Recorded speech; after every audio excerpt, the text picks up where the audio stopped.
मुस्लिम धार्मिक नेता तौकीर रजा ने जो ऐलान किया है उस पर बात करने के लिए हमारे साथ मनोज तिवारी हैं। सर, तौकीर रजा ने कहा कि जो कुछ भी देश में हो रहा है, मस्जिदों पर जिस तरीके से बात हो रही है ज्ञानवापी की, और उसके अलावा मथुरा की मस्जिद पर भी विवाद हो रहा है, तो एक तरीके का खतरा बन रहा है।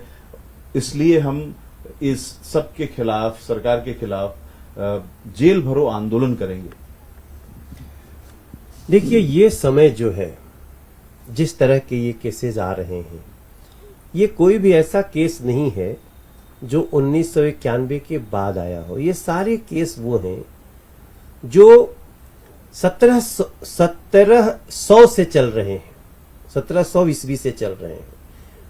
एक औरंगजेब नाम का शासक, जिसने इस तरह से हमारे देश के लोगों को दमन किया और हिंदू मुस्लिम को लड़ाने के लिए बहुत बड़े जहर बोए। आज समय है इस देश के हिंदू, मुसलमान, सिख, ईसाई, बौद्ध, जैन धर्म, पारसी, उनके विवेक पे, हमारे आपके उनके विवेक की सबसे बड़ी परीक्षा की घड़ी है। अब ये जो तौकीर रजा का जो बयान है, ये मुझे लगता है कि वो बिल्कुल अंधा और बहरा होकर के बयान दे रहे हैं। उनको इस देश की कौमी एकता से कोई मतलब नहीं है। ये नफरत बो करके ही अपनी वाहवाही करना चाहते हैं। मेरी प्रार्थना है, जो भी केस है वो न्यायालय में सॉल्व होने दीजिए।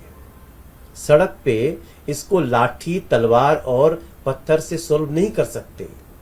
इसलिए मैं ऐसे लोगों को बोलना चाहता हूं, ये समय है जब आप एक वानगी प्रस्तुत कर सकते हैं हिंदू मुसलमान एकता की, और वो ये है कि जो चीजें आंख के सामने हैं, जो चीजें इतिहास प्रमाणित कर रही हैं, जो चीजें विज्ञान प्रमाणित कर रहा है, जो चीजें धार्मिक ग्रंथ भी प्रमाणित कर रहे हैं, उस पे आप इस तरह का बयान देकर के सिर्फ इस देश के लोगों में नफरत का बीज बोना चाहते हैं। हमारे और हमारे जैसे लोगों की सोच सिर्फ इतनी है कि न्यायालय को इसका प्रमाण लेने दीजिए। जो सत्य होगा वो सामने आएगा, जो न्यायालय निर्णय देगा उसको हम स्वीकार करेंगे।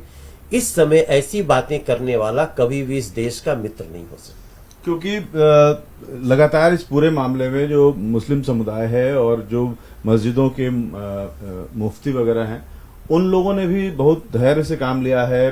लखनऊ से भी धर्मगुरुओं ने कहा कि शांति बनाए रखें और न्यायालय पर भरोसा रखें। जो ज्ञानवापी में जुमे की नमाज हुई, उसमें भी इंतजामिया कमेटी की ओर से कहा गया कि कम लोग आएं। उसके बावजूद इस तरीके का बयान देना, उससे एक तरीके का आक्रोश को पैदा करने की वाली बात है। देखिए, ये आक्रोश तो हिंदुओं में ही पैदा हो सकता है, जब उनको दिखेगा कि एक शिवलिंग के ऊपर बरसों तक वजू होता रहा। क्या इस भावना को ये लोग सोच सकते हैं? उसके बाद भी समाज शांत है, मन व्याकुल है। दृश्य देख करके जो किसी को भी जो तकलीफ होगी, उसकी कल्पना हम शब्दों में नहीं बता सकते। कितने लोग चित्र देखकर रो रहे हैं। हम जैसे लोग भी ये सब देखते हैं तो एकदम से आता है कि कितनी नफरत, कितनी साजिश। लेकिन आज जो भारत की पीढ़ी है, जो चांद पे जाने को तैयार है, जिसके लिए हमारे प्रधानमंत्री जी कहते हैं कि हिंदू भी गरीब, मुस्लिम भी गरीब, अन्य धर्म के लोग भी गरीब, आइए गरीबी से लड़े, आपस में क्यों लड़ना। इसके बावजूद इस तरह की बात करने वाला व्यक्ति, मैं समझता हूं उससे कम दोषी नहीं है जिन लोगों ने हमारे मंदिर तोड़े हैं। न्यायालय है, इस देश में फैसला न्यायालय में होना चाहिए, और जो इसका विरोध कर रहा है वो देश का मित्र तो नहीं लगता। यानी पक्ष कोई भी हो, लेकिन मानक सिर्फ और सिर्फ न्यायालय हो सकता है। न्यायालयों पर भरोसा रखना चाहिए। Ravikant, ABP news, Delhi.